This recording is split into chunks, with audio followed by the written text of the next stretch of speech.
बोलतो ते शूट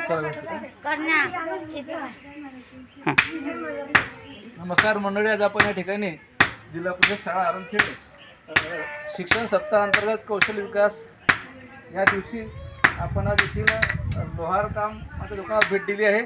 आपल्या गावाचे लोहार आहेत राजूभाऊ चव्हाण, हे या ठिकाणी आपलं काम चालू आहे यांचं, आणि एक कुशल कारागीर म्हणून ते काम करतात. वेगवेगळे आपल्या गावातील जे काही हत्यारं लागतात, लोकांना वेळ लागतात, खुरपे लागतात, तसेच पास वगैरे ते बनवतात, तेवढं पाजवण्याचं कामसुद्धा करतात.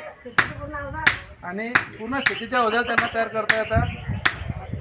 त्यांचे जे साहित्य बघा, ऐरण आहे त्या ठिकाणी, घन आहे, भाता आहे, कानस आहे, त्यांचे वेगवेगळे हत्यारांचं तुम्ही निरीक्षण करायचं विद्यार्थ्यांनी बघा. आणि कशा प्रकारे आपल्या साहित्याच्या माध्यमातून आपला व्यवसाय चालवला जातो हे या माध्यमातून आपण विद्यार्थ्यांना या ठिकाणी एक क्षेत्र भेट म्हणून घेऊन आलो. आणि त्या विद्यार्थ्यांनी ते कौशल्य बघावं आणि आपलंसुद्धा असं कोणतरी वेगळं कौशल्य निर्माण करून आपला कौशल्य विकसित करावं, हा या मागचा एक उद्देश शासनाचा आहे.